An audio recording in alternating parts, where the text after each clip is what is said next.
আসসালামু আলাইকুম সবাইকে কেমন আছেন ওয়েলকাম জানাচ্ছি দিশাস ডেলি ক্লাসের নতুন আরেকটা ভ্লগ দেখার জন্য।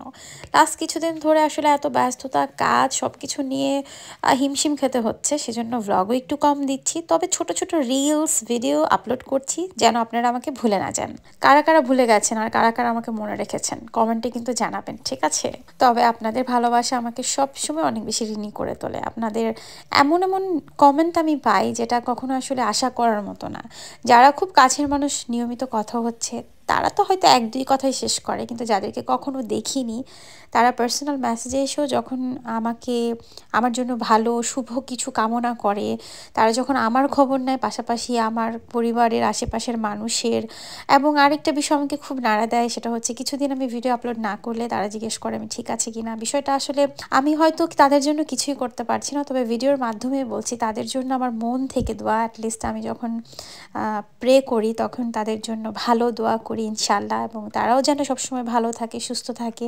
আর একে অপরের জন্য দোয়া করলে এটা কখনোই ফেলনা যায় না। আপনি যখন যত বেশি অন্যের জন্য দোয়া করবেন আল্লাহ তত বেশি আপনার মঙ্গল করবেন ইনশাল্লাহ। একটা মজার কথা বলি, ছোটবেলায় আমার ধর্ম টিচার তো যে ইসলামিক শিক্ষা পড়াতেন, এখনও তার চেহারাটা আমার চোখে চোখে ভাসে। এত সুন্দর করে কাজল দিতেন সে। আমার যারা ক্লাসমেট আছে ওরা আমার ভিডিও দেখলে হয়তো আমার সাথে রিলেট করতে পারবে। খুব আস্তে আস্তে কথা বলতেন।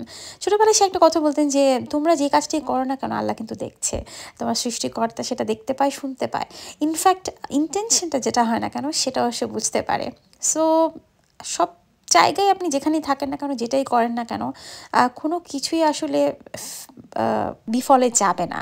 আপনি ভালো কাজ করলেও যেমন সেটা লেখা থাকবে, আর আপনার খারাপ কাজগুলোও কিন্তু সবই লেখা থাকবে, সেটা হোক ছোট বা বড়। যাই হোক, অনেক কথা বলতে বলতে একটু বলি। আজকের ভিডিওটা শুরু করলাম ঘরের টুকিটাকি কাজ দিয়ে। ব্যস্ততার কারণে আসলে হয় কি, আর ইউরোপের সামারের জন্য তো আমরা তীর্থের কাকের মতো তাকিয়ে থাকি, তবে এবার আসলে সামার এসেছে নামই এসেছে। তবে ওয়েদার দেখে মনে হচ্ছে না, ভালো ঠান্ডা, এখনও জ্যাকেট ব্ল্যাঙ্কেট ইউজ করতে হচ্ছে আমাদের একদিনের জন্য, সেটা অফ হয়নি।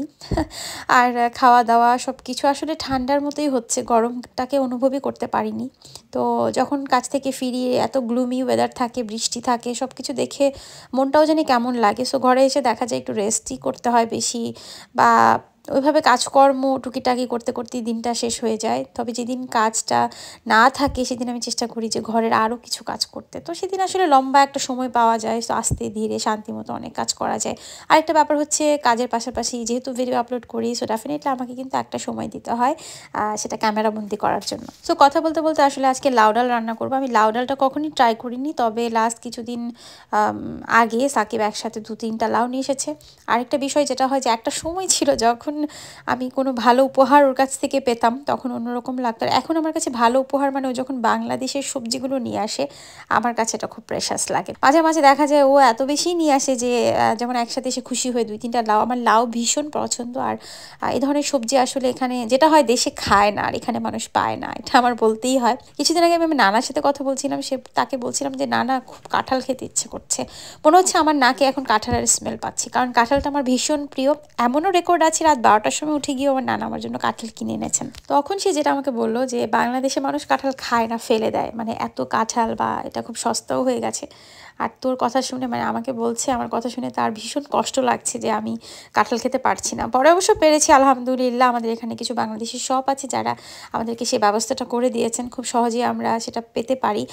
যেটাই হোক হয়তো বা একদম মূল্যবান রত্নের মতো, মানে খুব বেশি এক্সপেন্সিভ থাকে, বাট ইটস ওকে, তাও তো ট্রাই করতে পারছি, অল্প হোক বেশি হোক। দেখেন, প্রতিটা কাজ থেকে প্রতিটা জিনিস থেকে আমরা ছোটোখাটো একটা শিক্ষা গ্রহণ করলে সেটা কিন্তু অ্যামেজিং, তাই না? যেমন এই যে ছোট একটা কথা কনভারসেশন আমার নানার সাথে, বাট ওখান থেকে আমার একটা ফিলিং ভিতরে আসলো যে যাই হোক তারপরে তো পারছি খেতে। অনেক জায়গায় তো তারা কিছুই পারছে না, পৃথিবীর আশেপাশে আপনারা হয়তো দেখেনও খাওয়ার জন্য পানির জন্য কত কিছুর জন্য হাহাকার চলছে। তো আল্লাহ কত ভালো রেখেছে।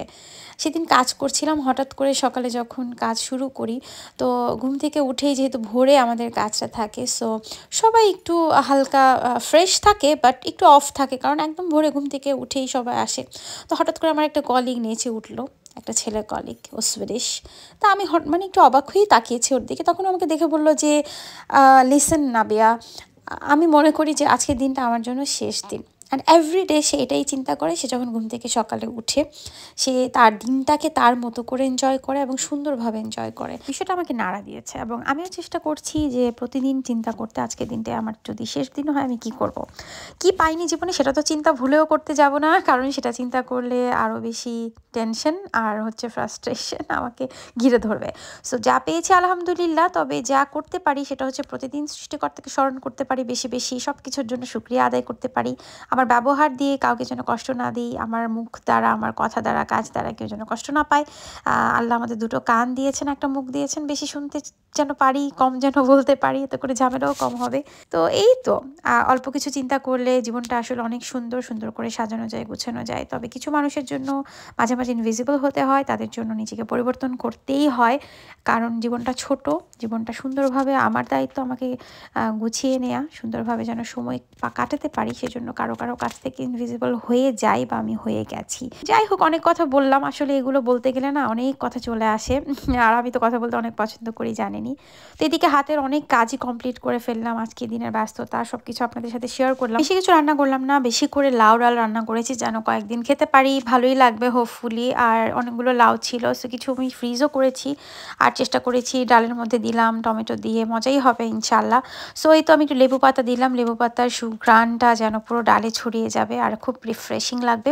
আর নিজের জীবনেও আসলে একটা সুন্দর গুণাবলী রপ্ত করা খুব জরুরি, যেই গুণের জন্য আপনাকে মানুষ স্মরণ করবে এবং ভালোভাবে সুন্দরভাবে স্মরণ করবে, আপনাকে নিয়ে তাদের একটা পজিটিভ ধারণা। আমরা সবাইকে তো আর খুশি করতে পারবো না, তবে প্রতিটা মানুষের চারিত্রিক গুণাবলীর মধ্যে একটা সুন্দর বা কিছু সুন্দর গুণ রাখা খুব দরকার, যেমনটা লেবু পাতার মতো যেখানেই যাবেন সেই পরিবেশেই সুঘ্রাণ সৃষ্টি করবেন। তো এদিকে হলো বাগার দিলাম, বাগার দিলে হয়তো ভালোই লাগবে, সেই জন্য একটু ফোড়নও বলে অনেকে এটাকে, আমি তেল ছাড়াই পুরো রান্নাটা করেছি, তবে বাগারের সময় একটু তেল হালকা ইউজ করেছি যেন পাঞ্চে পাঞ্চে না লাগে। এটা আসলে মনের ব্যাপার, অনেকে দেখি তেল মশলা কিছুই তো দেয় না, ছুটির দিনে গরম ভাত ছাড়া চলে না, তাই ভাতও বসিয়ে দিলাম। আর এই তো এদিকে ব্লগটাও শেষ হয়ে যাচ্ছে। ভালো থাকবেন যে যেখানে আছেন, আর কমেন্ট করতে ভুলবেন না, আপনাদের কমেন্ট মন্তব্য সবকিছু পড়তে আমার ভীষণ ভালো লাগে, আমাকে খুব আনন্দ দেয়। আল্লাহ হাফেজ, দেখা হবে পরবর্তী ব্লগে। আসসালামু আলাইকুম।